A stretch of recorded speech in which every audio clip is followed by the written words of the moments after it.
আজকে দেখাতে যাচ্ছি আপনাদের চাইনিজ নিউ ইয়ার কীভাবে উদযাপন করে মালয়েশিয়াতে। তো এটা হচ্ছে একটা গ্রামাঞ্চলের ফ্যাক্টরি। মালয়েশিয়াতে শহরের ভিতরে ফ্যাক্টরি দেওয়া এলাও না, এই জন্য গ্রামের সাইডে নিয়ে আসা হয়েছে এই ফ্যাক্টরিটি। আজকে এই ফ্যাক্টরির চেনাই উৎসব, যেটাকে চিনাহারি বলা হয়, বড়দিন।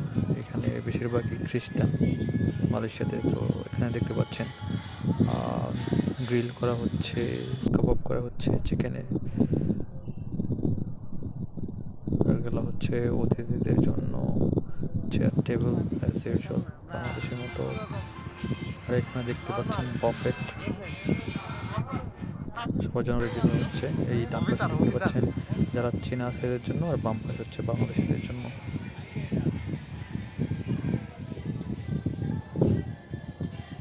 আর এখানে সব কিছু রাখা আছে, যা যা লাগবে তা নিয়ে নিতে পারবে।